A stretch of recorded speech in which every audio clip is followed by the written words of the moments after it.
at home, taking on the only unbeaten team in the MPBL in Nueva Ecija and the owner of the last championship before the back-to-back. You're right. And both teams staking their immaculate records here today. Of course, Nueva Ecija, you mentioned already, the only unbeaten team here this season, and the Pampanga Giant Lanterns staking their unbeaten record here at the Brenzigiao Convention Center. Archie Concepcion answers the three from Toto Villarreas, and we're off to a terrific start here. JC Marcelino, how big will he be in this match? I'm not saying it will be, I'm just saying it could be a preview. 5-2. Lars Muyang up against Will Macalone. And that's a bucket and a half para dito sa Pampanga, because how Larry Muyang was able to manufacture this and the response from the crowd. Alam mo, they're all pumped up for this. Marcelino on attack mode early. Arminion with the rebound. They go to Archie Concepcion. Archie goes downhill. Archie puts it in! Plus the foul, Archie Concepcion. V with the runner. That's off the mark. A little shaky there. A couple of occasions para dito sa Nueva Ecija. But that was the only option that was open para sa Nueva Ecija. And here comes JC Marcelino. The top team in terms of in converting turnovers this season. Ito Nueva Ecija Rice Vanguards. That's #1 in the league. Muyang drives and scores. Larry Muyang main. Andre Arminion surveying his options.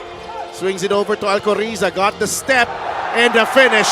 Gary kay Renz Alcoriza. Pampanga looking very sharp.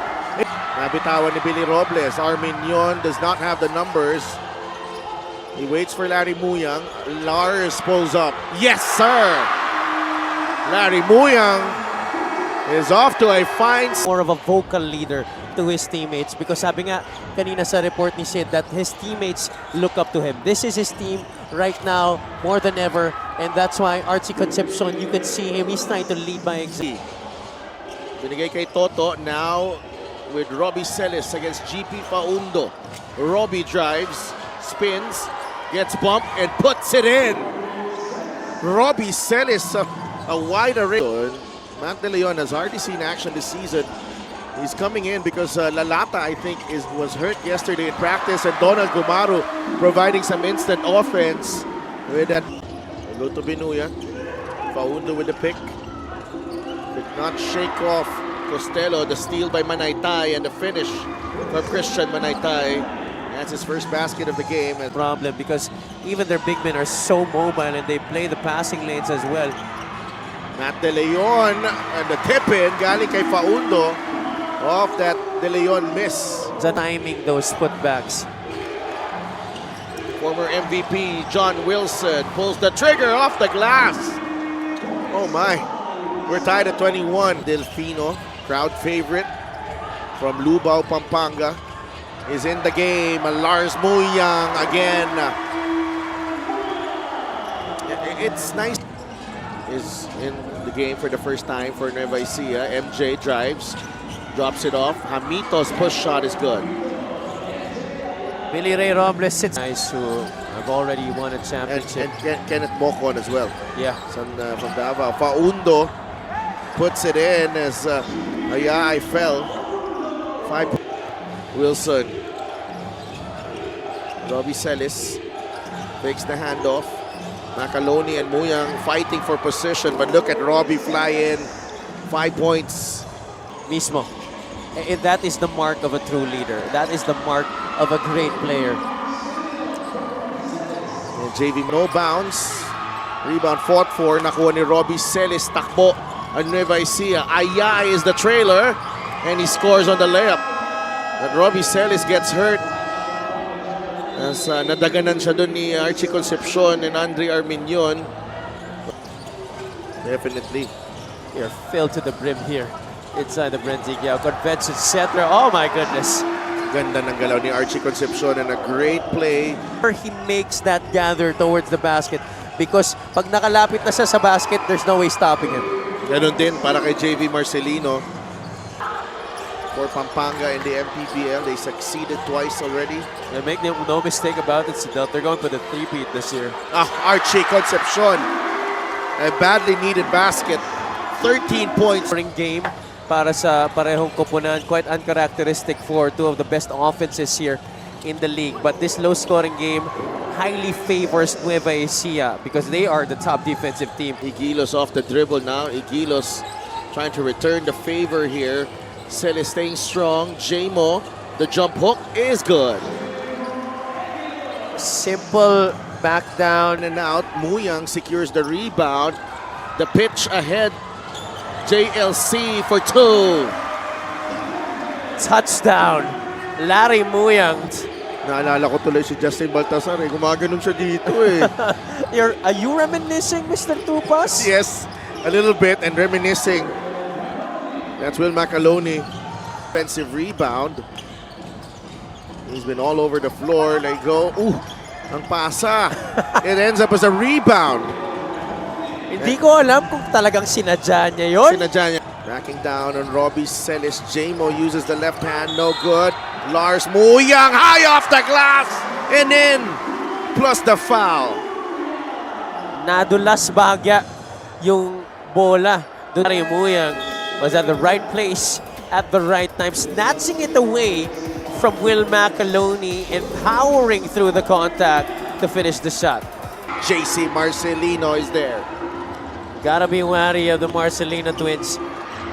And just like that, in the blink of an eye. In between those passing lanes. And this time though, Larry Muyang finding the mark. Archie Concepcion, the and one. Well, Larry Muyang, he very much knows well. Sa sarili kasi libre eh. Ayaay. That's the 10th turnover for Pampanga. They go down low to Jammer. And Robbie Celis telling Jammer, we're enjoying the game, guys. JC Marcelino. Binigay kay Jammer Hamito. Fires and scores. Jammer Hamito. Against Marcelino. Now they go to Larry Muyang. Against Robbie Celis. The drop step from Lars. And he puts it in. JC spinning and finding Manaytay. Ayaay! The dead shot with a three. Manaytay. Wilson gets it to Robbie Celis, but what a catch and what a finish! And a foul! What a play from the heart and soul of this Nueva Ecija team, Robbie Celis. But they are not saved from the responsibility of playing defense para kay Coach Don Dulay. And of course there, John Wilson doing his job on offense. Nueva Ecija, this is their biggest lead of the game. Concepcion, push shot, pasok yan plus the foul. May have taken an extra step, but Archie Concepcion nonetheless getting the job done. The inbound to Wilson, gets away, basket and one. What about John Wilson? Getting baskets in the flow of the offense here, Sidel. Wants. Muyang finds Clemente inside and a push shot is good para kay JLC. To Robbie Celis.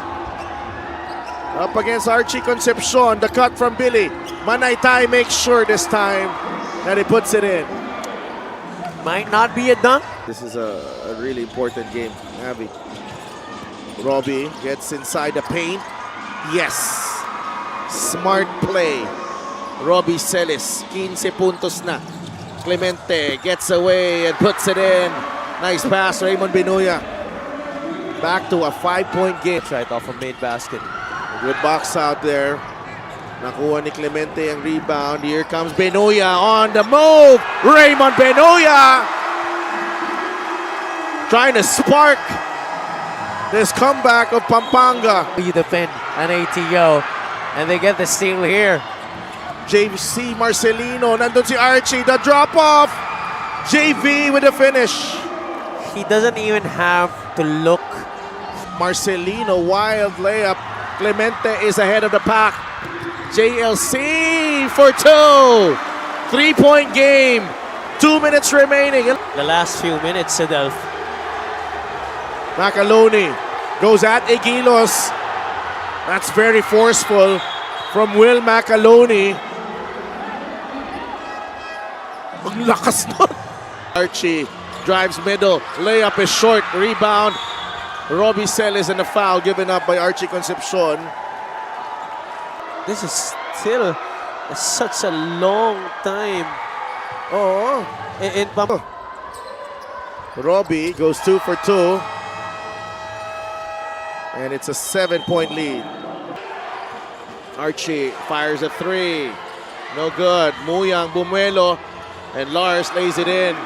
It's back to 5. Ang lamang dito, and Larry Muyang is down on the floor. Now with JC Marcelino. CJ Delfino is in the game. JC, 8 seconds in the shot clock, and JC Marcelino finding a way through. That's Namapa sa mukha sa pasa na yun. Archie goes downhill. And a foul on Will Macaloni. This is... Makes the first free throw. Alam mo, laking bagay talaga. sa mga bagay na babalikan at babalikan mo eh. Kasi nakakapanghinayang eh. 6 points. You expected those numbers coming from RC, but obviously JC Marcelino not yet 100% coming into this game, but he's... In life without Justin Baltasar will always be tough. Experienced that this season. They are also without MJ Garcia. and Serrano has moved on. Standards that you've set. Archie, it's a foul, taking the three. This, you just really cannot help but think, what if we made at least half? And Nueva Ecija calls timeout. Villarias. Robbie gets it to JC. Precious seconds. Natanggal doon. 29.2 remaining. Been impressive this game. Robbie Celis. Pito ang lamang. Yes. Archie Concepcion fires a three. It's an air ball. Nakuha ni Jammer Hamito. Foul given up by GP Faundo.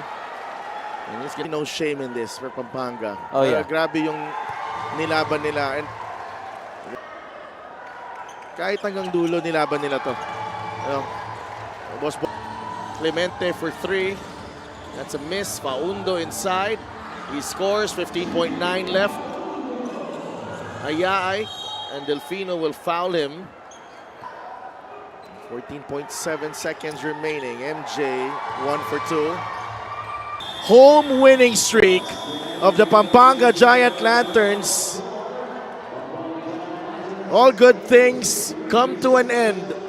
And tonight was the night. Nueva Ecija finally vanquishing Pampanga on its home floor. A remarkable achievement.